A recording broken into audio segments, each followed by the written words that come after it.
I think I'm the biggest miracle and biggest monster I've ever seen in my life. Hey yo, back to make you. I heard a lot about this one word right when I was a kid in school. People would tell me that I have an ego. I seriously did not understand what did that mean, but in any case it seemed like a small three little fancy word which actually sounded good. Before I could find out what did it mean, people used it for me so many times. Oh, you have an ego. Little kid, your ego is shit. You have a big ego, your ego is inflated. Like, what was I supposed to make out of it?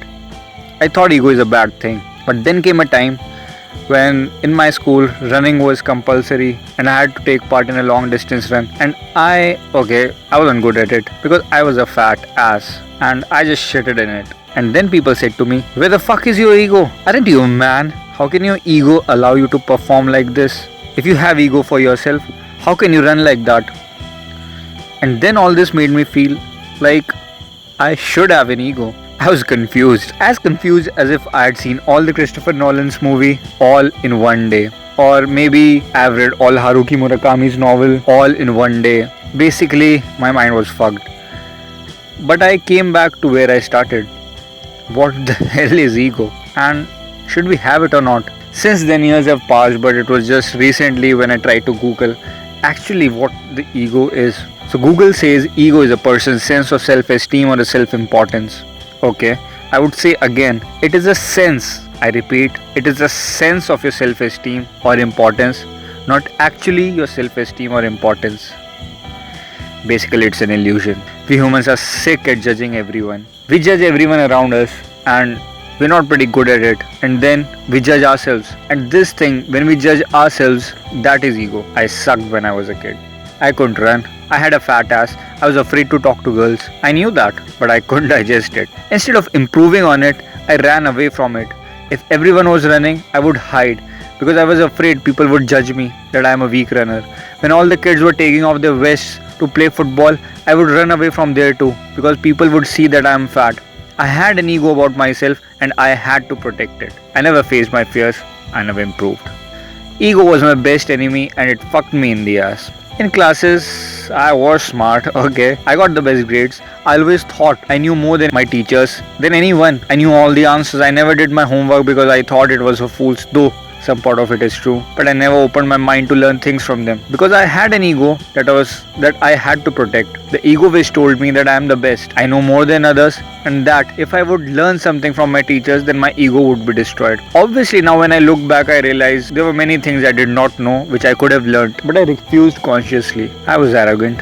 Ego was my biggest enemy again, and it fucked me in the ass twice. After getting fucked by this ego bitch again and again and again and fucking again, I sat back and gave it a deep thought. I realized I was afraid to be offended. I started putting myself in situations where I knew that these situations can offend me and destroy my ego. I thought of myself as a fellow stripped down in front of public, afraid of facing social criticism about myself. I would do awkward things which made me feel uncomfortable. I would find opportunities to destroy my ego and I fucking killed it.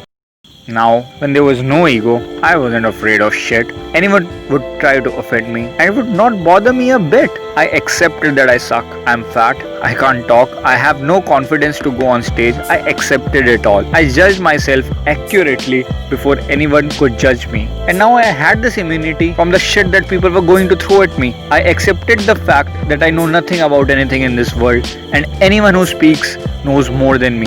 Sure, it made me free from all the judgments of the world. But was I any better? Months passed, years passed, and I was the same old, ugly ass kid. I was again fucked in the ass, but this time with a void, which was formed from the ego that I erased. Okay, it's hard to live in today's world without comparing yourself to others. When you're a little baby, people form opinion about you. This kid is more cute than the other. Like, on the basis of what, are you kidding me? The kid hasn't even completed 100 days of his existence and here we are comparing their cuteness. In school they rank us on the basis of our grades just to tell we and our parents where we stand among others, as if all the children gave exams under the same circumstances. It has always been bullshit, it will always be a bullshit. When you compare yourself to others, you dig your own grave. I'm not saying peer comparison is worthless, I mean, sure, there's evidence out there that peer comparison creates peer pressure and that may motivate you to work like it motivates you to smoke and drink. Okay, don't get me wrong, I'm not telling you to be a coward and not face the truth. But what I am telling you is that you have to be self-aware about yourself. Peer comparison was a tool, but we used it as a knife to cut our own dicks. How many of the parents and even us has the attitude to learn from someone of a peer who scored better than us? Most of the time it's just a jealousy. The person who couldn't make it to the best grade becomes jealous of the one who did, and the guy who got the best grade becomes arrogant. We are judging ourselves with wrong standards. The prism with which we had to make opinion about ourselves has to be our own prism and not of someone else. Most of the times the opinion that you have about you, the opinion that you are so badly protecting, it's just a damn illusion. It's not true. Ego hates discomfort. Haven't you seen those girls? I can't go out like this. I look ugly. I have a pimple on my forehead. It's because these girls have this opinion about themselves that they are flawless beauties. That's gotten to their egos and now they're just slave to it because they have to protect that image. Their ego doesn't want them to go out, so they won't. Can someone please tell these girls? No one gives a damn. I am myself responsible for the things that I'm criticizing about. I mean, it's just awkward. 10 years back when I had this 100 pimples on my face and I thought that I'm the most important person in this world, I just needed someone to tell me. But dude, no one cares. Hey yo, back to make you run.